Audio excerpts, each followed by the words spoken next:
Good afternoon, everybody. Welcome. I'm Julie Fry. I'm President and CEO of California Humanities, and we're so delighted that you're here to join us for our Art of Storytelling conversation this afternoon. As you can see, we have a lot of speakers with us today. It's going to be a fast and wonderful conversation, a very moving and poignant conversation as well, and we're really glad to have you with us. If you're not familiar with California Humanities, we are an independent statewide nonprofit. We are associated with the National Endowment for the Humanities, and we offer grants and deliver public humanities programming throughout California that help to connect us with each other's ideas and cultures, histories, and traditions, something that we've been doing for over 45 years. What you're joining us today is a program that we call the Art of Storytelling. And normally we do this in our Oakland office. We do humanities-focused arts exhibits to highlight the work of our grantees and other partners, but we're not doing that right now. We have gone virtual like everybody else, and that's really great because we can welcome you from all over California. So right now we're happy to bring together some grantees that were highlighted in our November e-news, really focused on the work that they have done, that we have supported, focused on the wildfires in California. To our panelists, I want to say thank you so much for being here today, but also just for the work that you're doing, which is it's really important for all of us to hear what you've experienced and the communities that you work in have been experiencing as well. So I'd like to introduce you to our facilitator for the conversation. Rachel Hatch is the Senior Program Officer, Community Vitality at the McConnell Foundation based in Redding. And she's also a California Humanities board member, which we're very happy about. And we knew that she was the perfect person to lead this conversation, not only because of where she is located geographically, but because of the work that she does and the values that she has around community building and quality of life for people across California.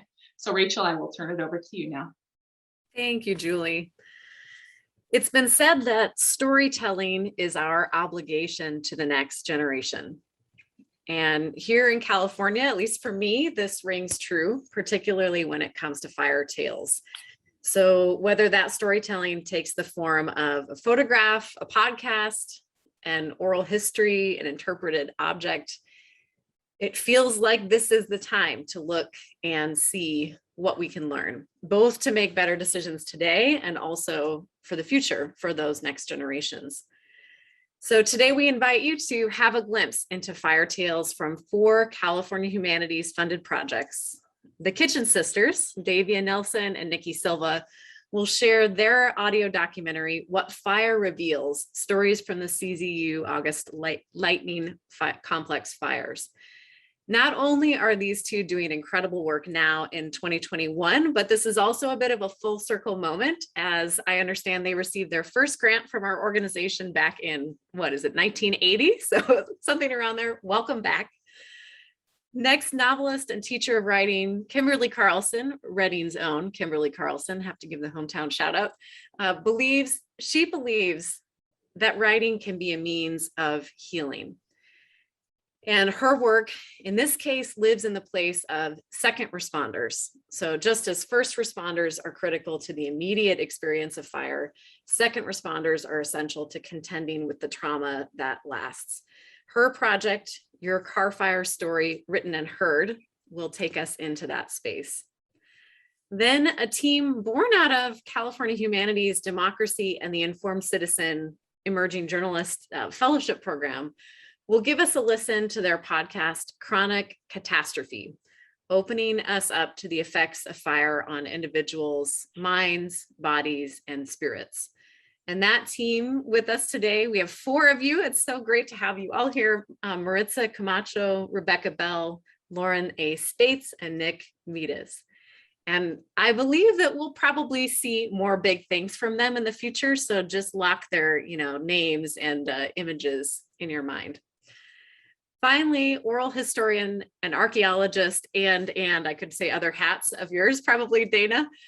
Dana Shu will share Ashes from Ashes, Recovering Cremains from the Wreckage of California Wildfires, a moving account of how archaeologists and forensic dogs team up to give fire survivors relief and emotional closure. You all who have joined us today, I see 50 some of you on here. You need to know that not only have these people tackled a really challenging topic in their work, the topic of wildfire, but they've undertaken their projects, of course, in the midst of a pandemic to boot. So I think of them as a creative and flexible bunch. You might hear a bit about that from them. 2 housekeeping things before we get started. We'll have an overview of each project first, followed by time for Q&A. So if, as you're listening, questions come up for you, you'll find there's a Q&A button at the bottom of your screen. Now, my instinct is to go to the chat. There's a chat box too. You'll see there's probably already alerts popping up in it. But you'll want to go specifically to the Q&A button if there's a question that you'd like to have addressed by one of the speakers. And thanks to Kirsten for collecting and curating those questions when it's time. And for our speakers, of course, we've given you the impossible task of sharing about months and sometimes years of your work in the matter of just 5 to 8 minutes. So if you start to get the bat signal from one of us saying you have 1 minute left, just know it's only because we want to have a chance for the audience Q&A. Now to get started, Davia and Nikki will hand it to you. Hi, everyone. Thanks for having us today. We begin on August 16th, 2020. Some 11,000 lightning strikes exploded across California. I'm sure most of us remember that if we were in the state. In the Santa Cruz Mountains, dozens of fires erupted, triggering the massive CZU lightning complex fire that burned more than 80,000 acres and led to the evacuation of more than 60,000 people. That's like huge in terms of the size of our county, and destroying over 900 homes. In September, as the fires were subsiding, we began collaborating with Santa Cruz Sentinel photographer Shmuel Thaler, who'd been on the front lines photographing the blaze and its aftermath. And during that time, he'd gotten to know many of the people directly impacted. And he watched as they returned to their land and talked with them about what was going on for them. So Shmuel contacted us with the idea of inviting people who had lost their homes to bring in objects found in the ashes to the Museum of Art and History to be photographed. As a way of beginning to document this for the historical record and as a way of processing the disaster. And he asked if we would interview people and record their experiences and the stories that the objects conjure. For many people, these objects, which were often just everyday objects, things we all have around, like a stainless steel water jug and a pocket knife. And these objects took on heightened meaning. And one of the people we talked with, Mary Beth Curley, said, I felt like an archaeologist in my own life. And she wondered about why this particular thing, or why these things, why did they survive and what were they telling us? Another woman, Anne McKenzie, a seamstress who makes wedding gowns, brought into the museum her mother's tin recipe box, this little tiny beautiful box. The box was scorched black, and inside were the recipe cards, all lined up, perfect sheets of ash, which just disintegrated at touch.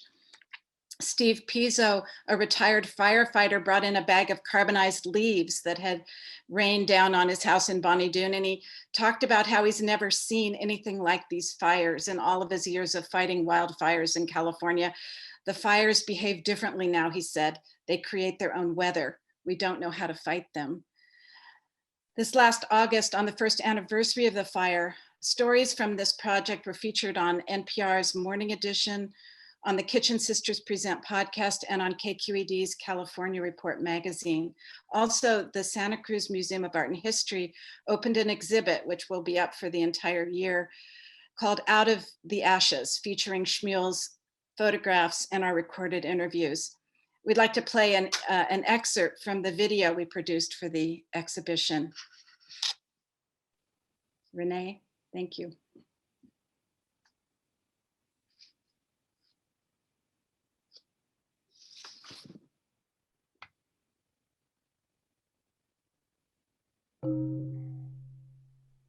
I brought my flute, and these two things are bombillas, which are the things you use in Uruguay to drink mate. And this one was mine, and this one was Rolo's, my grandson's. My name is Jennifer Cordury. I lived on Swanton Road. I'm from Uruguay. I've been in Santa Cruz for over 40 years. The house was in the woods, with a creek nearby. It had a lot of great windows and light, which I'm a painter. All my paintings, all my drawings, all my art supplies, it all burnt down. We've been back a few times with Rolo, my grandson. He was excited to be a little archaeologist and found things. It's an old truck of mine that we found in Swanton at Tata's broken down house. It's probably a water truck. This is one of my grandson's trucks, One of those. which survived in a way. That's pretty good. Can you hold it up even higher or no? I can show you. It's been hard for him. He's 5.5, almost 6. My daughter would bring him in the morning and we'd stay till the cows came home. So for him, it was a place of freedom, of playing. We had the creek and we had all his trucks and Legos and books and toys that all burnt. I just told him, I just said, Swanton is burnt. The first thing he said to me, something that can't burn? He said, it's the stories you told me. He says, and that can never burn. Swanton was a place, but the connection is with me, so the place is me too.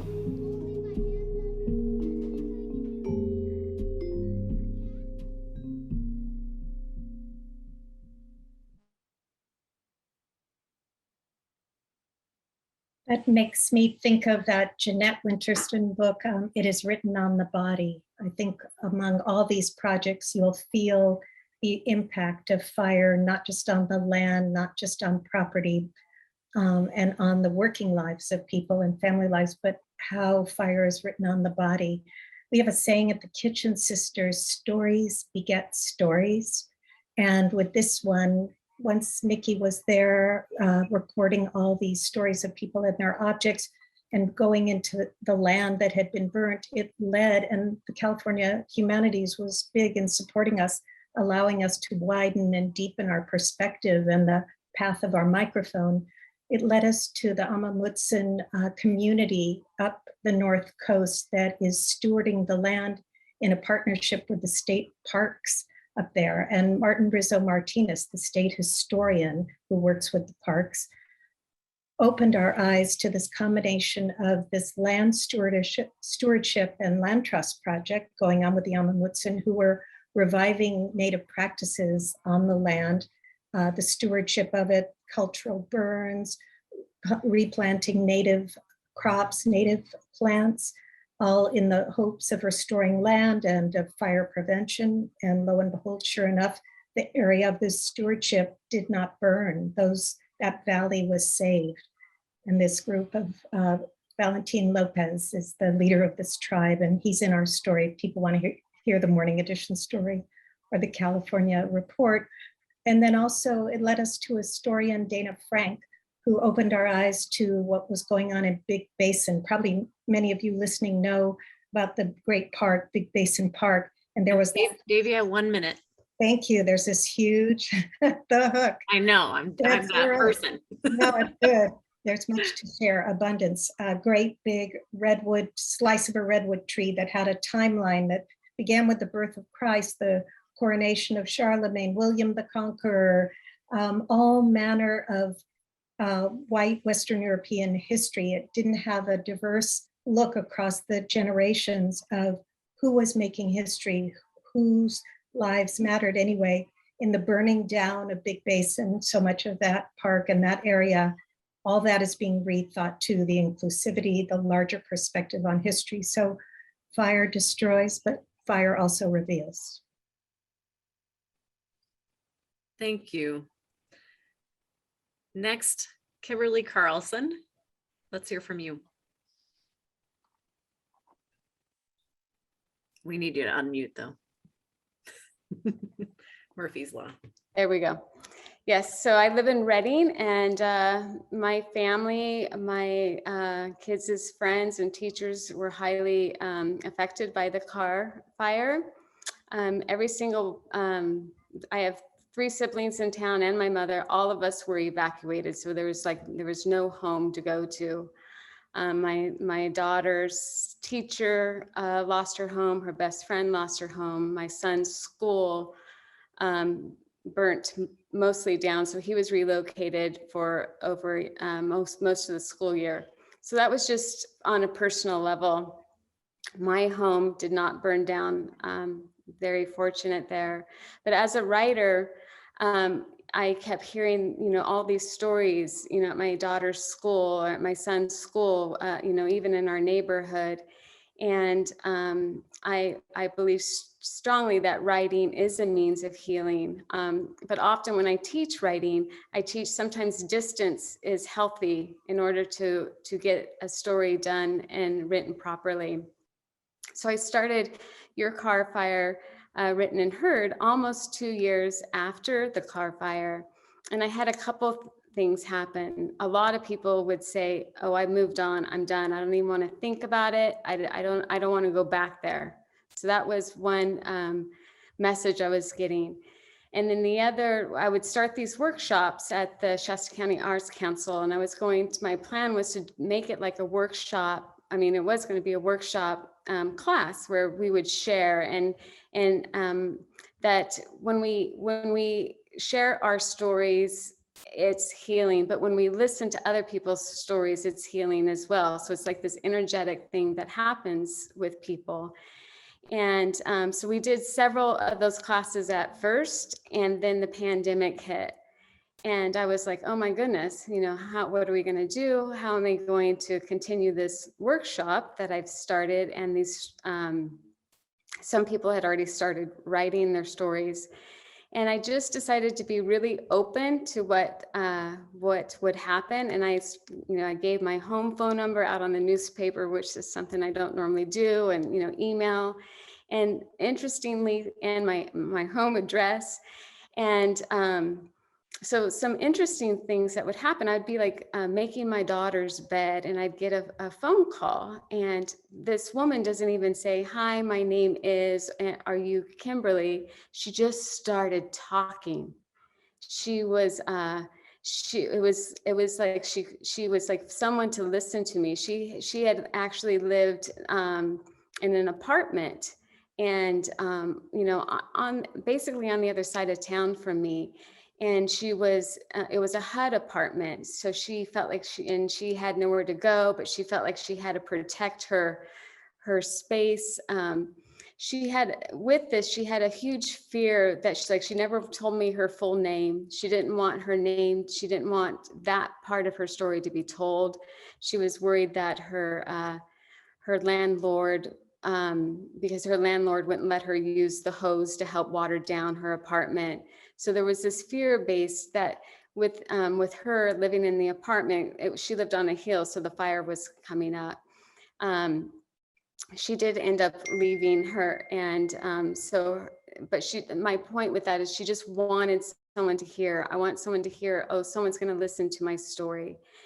And I wrote it for her, and I called her back and I said, I just want you to know, I wrote your story. Is this correct? And she just talked and talked and talked. And another great story I received was the fire started in Shasta, out, right by Whiskeytown Lake. And there's a lot of mobile homes out there, and they were burnt. And some of those people were elderly, so now they just went directly into homes. And so I received a couple stories just handwritten on paper sent to me. And again, they just this is my story. I want someone to read it. And so there was that was just beautiful to see. And then with the pandemic, what also I noticed when I was working with people who actually some of the people I worked with are writers, and I've known them from the writing community. 2 of whom lost their homes. And so with those stories, there was more of an exchange going back and forth. but another thing that happened is the pandemic triggered a trauma response for a lot of the people for the car fire. They would say, "Oh, this doesn't make sense to me," but with the pandemic and everyone being in lockdown, I can't stop thinking about the fire. I can't stop thinking of those fears, and it makes no sense to me, they would tell me. And there's this one lady who was just, she had lost her mother a year before. She was Dr. Carter. She actually literally ran for her life. The fire, they couldn't get out in time. She and her husband ran through the woods. And I had offered to meet her outside at her home with masks, because she just really wanted to retell that story and have it down on paper. And she, the whole time she was, weeping and very, very traumatized again. And I know, I think it's Lauren who's going to talk about this, that trauma does get stuck in our body and it doesn't necessarily logically make sense, but one pain can open the door that other pains have been left inside of us. So even though my first vision of your car fire story was just to be like a workshop situation, and we would write and rewrite and really get some stellar pieces of story. What's happened was with the pandemic, I got different kind of stories, and it was almost like, as I said, the pandemic opened these wounds. And then I think it's just word of mouth. John Baxter from the Jefferson Exchange had heard that I was writing, that these stories were being written, and he contacted me and he offered to air several of these stories. So these several writers went and recorded them, and so they were actually then aired from the Jefferson Exchange, and that was a beautiful experience as well. And again, we would get just lots of feedback about how hearing other people's stories helps each individual heal from his or her own pain. And the other interesting thing about the car fire stories is, even those 1,600 structures were burned. I don't know how many of those were homes versus structures, but a lot of people were traumatized who did not lose their home, and they still wanted to tell their story, but there was always like, but I didn't lose my home. And so they would always preface that, I didn't lose my home. And so, but the trauma and the loss and the fear was just as extreme as, some of the people that did lose their home.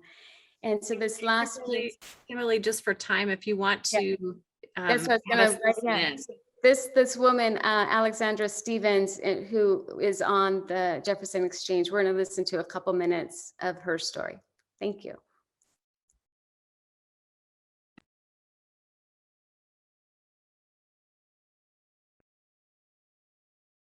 Friend's house on the west side.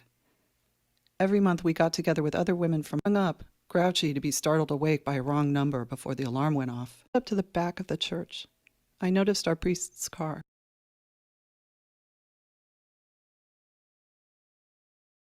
We've got a long road ahead for people returning to quote-unquote normal lives after the September fires this year. We've been spending this time on Fridays hearing memories of the 2018 car fire in the Reading area, created in a workshop called Your Car Fire Story Written and Heard. This week we hear from Alex Stevens. I remember waking up on Friday morning, the morning after the fire.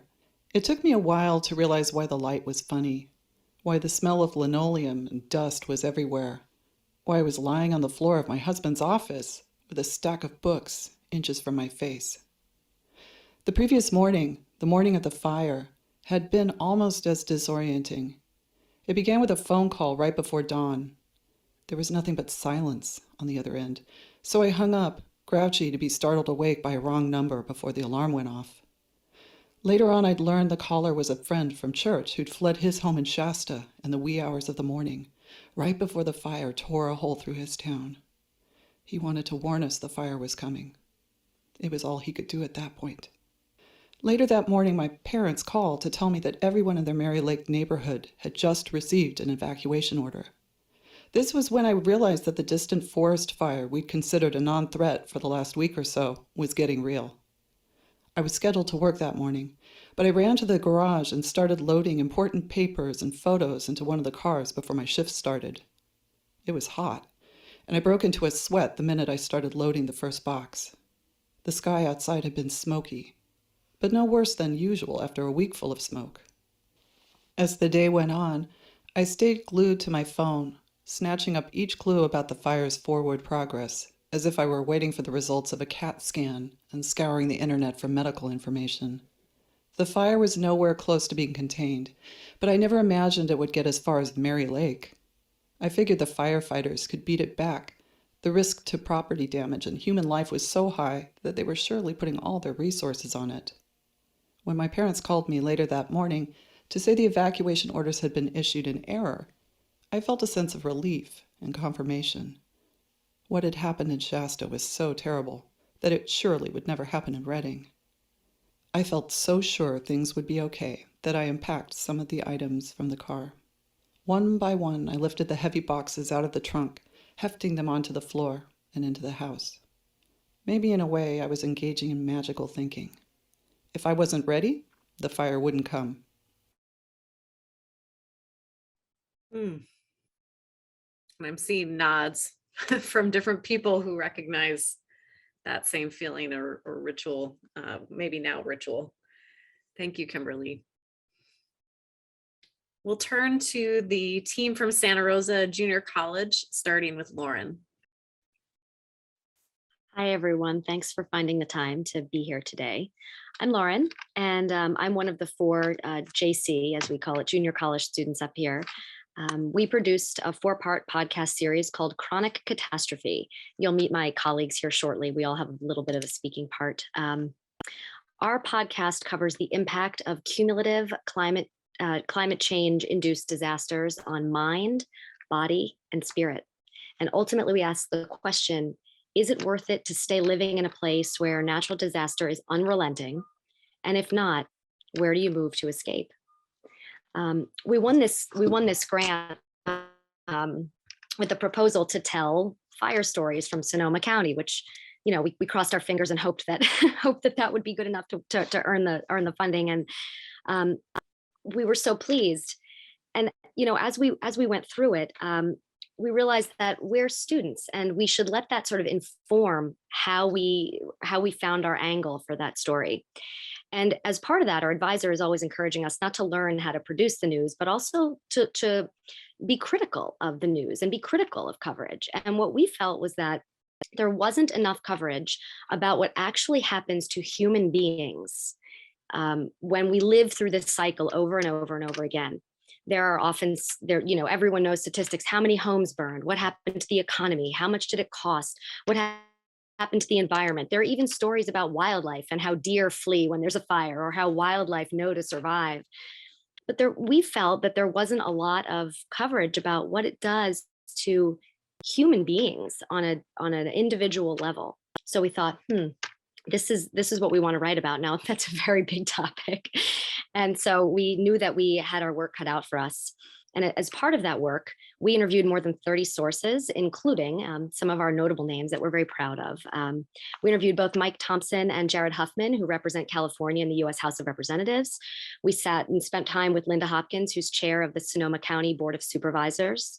You'll hear her voice in the clip that we'll play shortly. We interviewed a pulmonologist from Kaiser Permanente, Daniel Swain. Some of you might recognize his name. He's a nationally recognized climatologist who happens to be a North Bay native and gave us some really interesting insight into why fire is so bad now, how it's changed.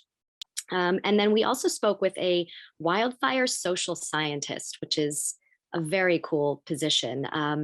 She works at San Jose State and she studies what she calls the human dimension of wildfire. So all our sources together gave us a lot of sort of concrete background to us to inform what happens to the mind, the body, and the spirit. But of course, we also needed the stories of our, you know, neighbors here in the county that went through losing everything or not losing everything and having guilt around that. Survivor's guilt is a very real feeling. And then, of course, trauma and how you deal with all of that. Essentially, all of this work made us realize that this story is not just for Sonoma County residents. Yes, it is. It's not just for Californians either, because disaster, sadly, is everywhere now. It's spreading. If you live in Florida, hurricanes are coming more often. And when they do, they're vicious. They're more vicious than before. Tornadoes never were typically in places like Nashville, and now they're seeing regular tornadoes. So unfortunately, these catastrophes are chronic and they're everywhere. So we hope that our story can speak to a wide audience outside of even just California. So with that, I'm going to ask you to play the short clip of our trailer. I should mention that you can listen to the episodes on NPR, on Spotify or Apple Podcasts, the trailer, and then the 4 episodes.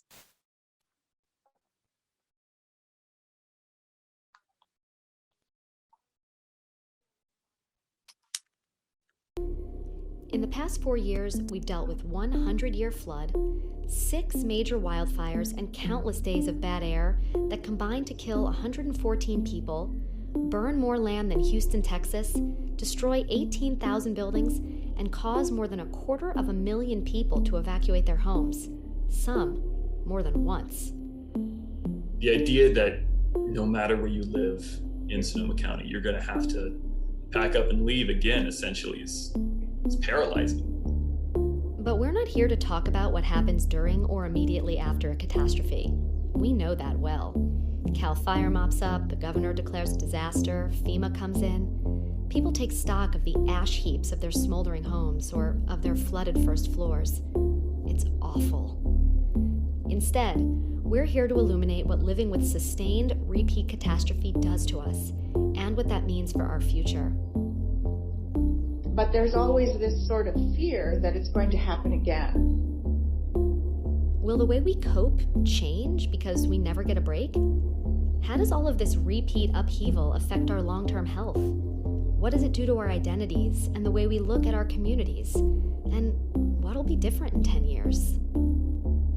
I've heard heartbreaking stories from fellow parents whose children still wake up at night screaming with nightmares because they literally fled for their lives. It can be scary in Sonoma County, but we're not alone in that. Like in Nashville, new ground for twisters that usually appear in Kansas and Oklahoma. What do you think you're trapped? I'm exactly what... Hi, I am Maritza Camacho. I narrate episode 1 of Chronic Catastrophe. I am a former editor at the Oak Leaf News, and currently I'm at San Diego State. So in episode 1, I talk about the mental health and how we live through disaster and disaster and disaster. I cover a couple key points, one being how PTSD isn't an accurate diagnosis for us because we're never really post the trauma. We keep going through these things each time and we don't have time to, I guess, save ourselves or try to heal in between. We keep getting triggered, and even trigger isn't even an accurate language to depict what we are going through either, because each time it's the exact same thing over and over again. It's not like each time is a little quiet or echo. So we're never really being like triggered, we're being re-traumatized.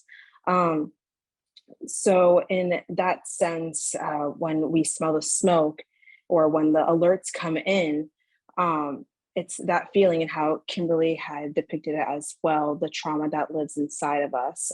And Lauren can talk more about what the smoke does to our bodies. So you heard my voice in the trailer, and then I also narrate episode 2, which is about the body. And it really focuses on our physical health and what it means. This is kind of personal for me because I was pregnant and then very, very pregnant, evacuating from these fires, living through the smoke. And then I was also about 10 days prior to giving birth when the Russian River flooded and stranded me at home. So I was thinking all this time, what does this mean for me? What does this mean for my child? And you always think of the vulnerable, but I think one of the key takeaways from episode 2 is that even regularly healthy people are vulnerable now. In fact, the pulmonologist that we talked to from Kaiser, he says that everyone in the Bay Area is technically a smoker because of the regularity with which we're affected by wildfire smoke. That's kind of one key takeaway from episode 2. I would say another for episode 2 is about what's called cognitive function, which is basically the way our brains work.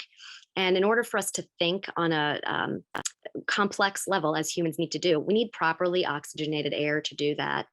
What wildfire does is it reduces the amount of oxygen in the air and increases the amount of carbon dioxide, which you'll have to listen to the episode, but ultimately means that in times of crisis here, when evacuations need to happen and people are making sometimes choices between life and death, we're not necessarily always thinking as clearly as we should be, which has much broader, of course, implications for society as a whole. I would say that episode 2 is not necessarily a feel-good episode. Some of them are a little more happy than others, but I think it's a really important listen nonetheless, and I would encourage you to find the 42 minutes, I think it is. And then I'm going to toss it to my colleague, Nick, who narrates episode 3. Hi, everyone. I'm Nick Vitas. I'm currently a photographer with the Oak Leaf, and I narrate episode 3, The Spirit. So in this episode, I talk about what happens to our spirits or our sense of identity and who we are on 3 different levels. First is just yourself. And in this scenario, it's, we always hear, it's just stuff. I know your house, it burnt down, but you got out, you're alive. Isn't that good? Well, yes, on one hand, it is good that you survived, but when you lose your house, you truly do lose a part of yourself. And that's something that, is real, because if you start saying to someone that, losing their house doesn't mean a lot to them, you're actually hurting them more than helping them. And then we also talk about, what this does to us in the sense of a family. And in a family, we discovered that the younger generations no longer actually want to live here anymore because they're afraid of having to wake up in the middle of the night and have to run from a fire. And then we've also seen that the older generations, they have so many roots here in the county that they would rather stay and fight. They would rather not evacuate and just stay in their homes, or if their house does burn down, to rebuild. And not only rebuild, but rebuild in the same plot, exactly where fires have historically been year after year. And then finally, in this episode, we also talk about what it does to the community. And in that sense, we have a new sense of, urgency here to be friends with our neighbors, not only, in the friendly way, but actually find out who may need help in your community when there is a evacuation. We have to find out, who needs important, medication, who has a broken leg right now and might need help, getting out, who doesn't have a car, how do we turn off the gas lines? Those are the things that we have to start, talking about now before a fire happens, so that we're not in a state of chaos, even though we are in one. And with that, I'm going to pass it on to Rebecca. Hi, I'm Rebecca Bell. My focus was on episode 4, where we asked, is it worth it?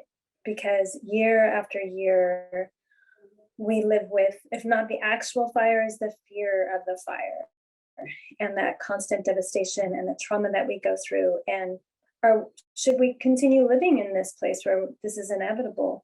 But I think the takeaway that we came away with is that it's going to happen here. We're going to have fires, catastrophic fires induced by climate change, but parts of the country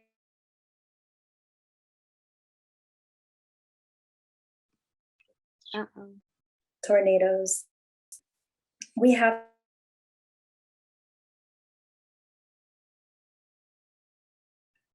I'm giving it one more second to see if the internet goblins will straighten Yeah. out. Do you want to speak? Go ahead. Yeah, I can any hear you. last closing from those who aren't glitching at the moment? Yeah, I mean, as far as episode 4 is concerned, it really talks about adaptation in Sonoma County and those who are staying, deciding what do we need to do to make it work. How do I change my lifestyle? How do I change the choices I make individually and for my family to stay? So I would say adaptation is kind of the key to episode 4. Thank you all. We have one final speaker who we get to hear from today, and that's you, Dana. So we'll hand it over. Thank you. Thank you so much for having me. Thank you everyone for joining. Like Rachel said, my name is Dana. I'm oral historian and archaeologist at the Anthropological Studies Center at Sonoma State University. And I am the project lead of Ashes from Ashes, Recovering Remains from the Wreckage of California Wildfires. So our project involves a very specific thing that people leave behind when they're fleeing from threatening wildfires. As people frantically collect belongings from their homes, they almost inevitably and quite understandably, sort of like Lauren talked about, they might not even be in the right frame of mind based on not having enough oxygen, but they almost always leave behind the urns or boxes or other containers that hold the cremated ashes of loved ones. And these cremated ashes are called cremains. And in the tragic event that a home is destroyed by fire, these cremains become part of the rubble and charred remnants of people's homes. And so to make things worse, anything that is not salvaged from this wreckage is considered toxic waste and is taken away and disposed of in toxic waste dumps. So the thought of these cremains of a loved one being, ending up tossed in a toxic waste dump is heartbreaking to these family members. But now there is some hope for these families trying to avoid this fate. In the aftermath of the 2017 Tubbs fire in Sonoma County, a team of volunteer archaeologists and forensic canine specialists were able to bring their skills together in a way that has never been done before, successfully locating and recovering the cremains from within the ashes of destroyed homes. So in the Tubbs fire alone, they recovered the cremains of over 40 individuals. And since then, this work has continued, the process refined, and the number of trained volunteers continues to grow. Unfortunately, they have had opportunities every year since the Tubbs fire to work large fires throughout the state and even in Oregon. And what this California Humanities project aims to do is to document this process and capture the stories and perspectives of the archaeologists, the dog handlers, and fire survivor families. And we hope to use oral history interviews along with footage of cremains recoveries to create a mini documentary that not only shares this very human story of loss, of closure and healing, but also helps get the word out that these recoveries are possible. So I do have a few photos. If you could put those up, Renee, that'd be great. These are photos from a cremains recovery that was done a few weeks ago up in Greenville, which is one of the towns that was devastated by the Dixie Fire this summer. So what first happens is that the forensic dogs are sent in. This here is Jasper. So they're sent into the area in which the homeowner remembers the cremains being kept, whether that's on a mantle or a shelf or in the closet or wherever that may be. And then when the dogs pick up the scent, and you can see Jasper, well, there's actually, maybe the next picture, Renee, thank you. Oh, shoot. There you go. This first one, you could see that Jasper's he's picking up the scent. And then this next one is when he's alerting. So most dogs either sit down or they lie down to alert their handler that they've, found the scent, and this is where the scent is the strongest. Poor Jasper has bad knees, so he just stands still and looks at his owner, and they communicate that way. And then the next photo, the archaeologist then comes in and starts carefully excavating the area where the dog has alerted. And in this case, the melted pieces of glass or melted pieces of the glass urn that the cremains were kept in were found first, and that's what you could see the archaeologist Michael Newland handing to Jasper's handler Adela Morris. And then the next photo. And so now you can see the archaeologist starts to really narrow down and separate the cremains from other ashes. And even though it may seem impossible, you would think that it'd be impossible to differentiate these cremains from the other ashes. Cremated remains actually have a very specific color and texture that could even include pieces of bone. So this helps the archaeologists identify them from within the rest of the ashes. And these trained archaeologists who have done, hundreds at this point, hundreds of recoveries are really trained to really tell that difference. I guess you could also do the next picture. I think there's two of those, yeah. And then the next picture, thank you. The next picture is of the medallion that each set of cremains always comes with. And this metal medallion has a very specific number that corresponds to only one person. These are not always located or recovered in recoveries, but in this case it was. And it always gives that extra sense of assurance that the cremains have actually been found and located. Next picture, please. The rest of the excavation is actually not all that glamorous, as the cremains are actually put into a plastic bag and handed over to the family member. And you can see in this picture here, Gary Root holding the cremains of his wife. And the final photo is of Gary and the recovery team. And this team was particularly small with only one archaeologist and one forensic dog, but they were able to successfully complete the recovery nonetheless. And so like I said earlier, there are a couple of things that we hope to accomplish by sharing these stories in this process. First is to spread the word so that families in need know that they can recover their loved ones' ashes, that this is possible and available. Another is to celebrate the fact that these two disciplines have come together and are applying their skills in a way that has never been done before. With such immediate and meaningful results. I think that is fascinating and encouraging, and I think it can mean a lot for the future of both disciplines.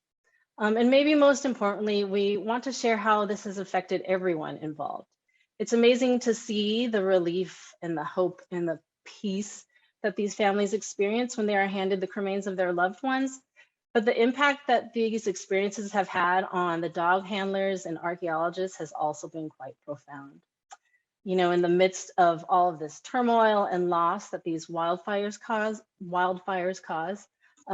these recoveries have given everyone a little bit of solace and closure and renewed perspectives. So we look forward to sharing this with you in the near future. We're just finishing our filming, and we're in post-production now. So we hope to, put these all together and have something to share with the community very soon. So thank you.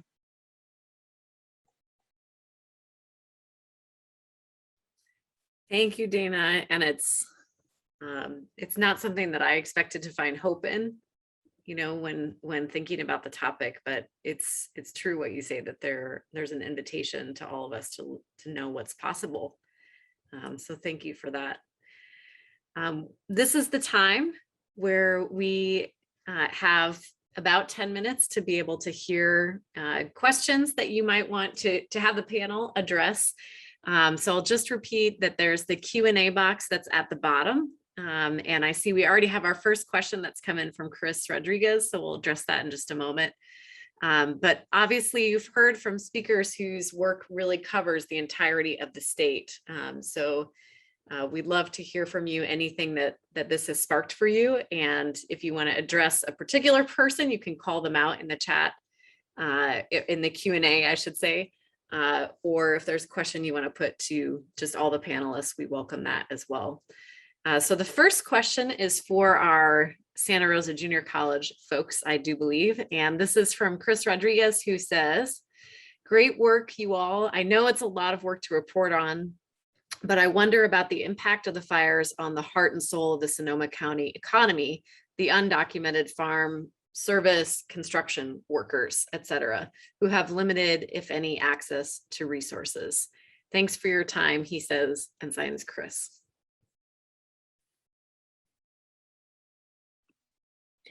So Rebecca should take this question. sure. Okay, Yeah. thanks. Hopefully I won't Yeah. freak much out again. I think one of the things, when we ask about, is it worth it? One of the problems is that's a question of privilege to ask that, and many people don't have those choices. And another thing we want to look at is we hear about people losing their homes, but we don't hear so much about the secondary displacement that happens from people who are renting, because very often if somebody's home burns down and they're wealthier, they might have a second home that they've been renting. Well, they can just go in and move into their rental home, and that displaces the people who are renting and who are often on the lower end of the scale socioeconomically and don't have as many options. So it does have major impact on people who are on the lower end of the economic spectrum, and we don't hear about that quite as much. Right, Rebecca, and I'll say too that I found too in the car fire, the town where it started in Shasta, like I said, there were several mobile homes and elderly people, and they couldn't buy a new mobile home, so they ended up just being put into a home maybe sooner than an elderly care home sooner than they would have, because they didn't have the means to it's not rebuild, but to purchase a new home. I would also add that in the 4th episode, Rebecca has some interview pieces with Jared Huffman, who's the representative that represents the California coast from the Golden Gate Bridge to the Oregon border. And so some of his district covers the tribal lands in the north as well. And he makes some really, really interesting commentary about smoke and wildfire as it relates to the indigenous population, not necessarily even how they use fire, but how the suffering is even unequal, the greater suffering that they see on tribal land. So I think episode 4 is a good listen if you are interested in hearing more about. Can I just, chime in just from our experience interviewing people from Sonoma County, Santa Rosa specifically, is that I feel like the face and the shape of the city has been changed by this as well. We interviewed several people in Coffey Park, and that whole area that community was completely destroyed.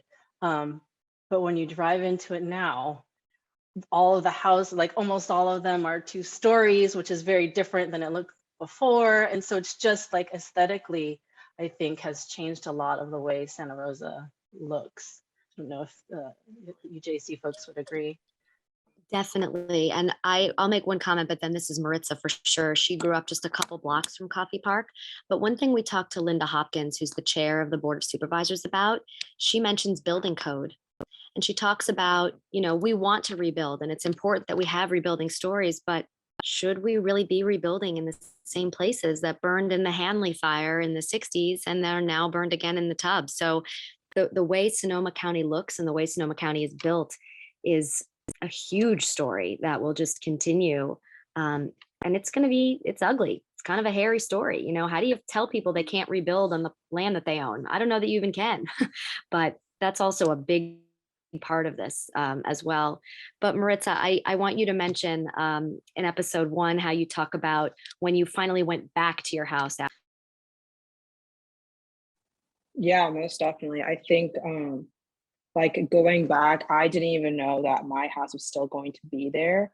I live less than a mile away from Coffey Park. So I already saw all the videos and everything, footage of everything's so devastated. And I went back, and thankfully my house was still there. But as I go back to school, I went to Pioneer High School, and I hear the stories of my classmates and saying my house is not there. Going to my first class and 3 people telling me that they lost their home was completely devastating. And it's funny, going through the rest of high school and hearing people talk about if they're going to rebuild or not. And a lot of them talk about how they did end up rebuilding. But also mentioned in episode 3, Nick talks about this. I think a couple of our characters that we interview, how some people were confused of why they're rebuilding. Why are my parents rebuilding? Hannah talks about this, if she didn't understand why her parents were rebuilding up in Fountain Grove.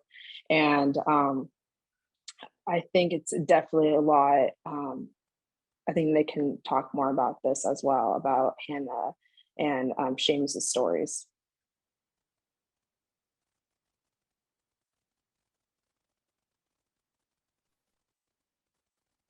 Nick, did you want to add anything there? Okay. I'll say something if Nick's not ready to speak, but I think one of the problems is economically, it's very difficult to not rebuild in the same place. And so one of the things that on a federal or some other governmental level that we could do is provide other economic incentives for people so they're not stuck having to rebuild or sell their land to somebody else who will build there. So we really need to change our policies around that. Thank you. We have another question that's come in. And this question begins, I see that storytelling is not only important for healing, it may be helpful to support and motivate people as they move forward from fire and disaster and rebuild with their community. As a CEO for a county fire safe council, I would like to incorporate storytelling in our traditional fire safe council in the fire resiliency work. What would be a good way to get started with that? So that's really to anyone here.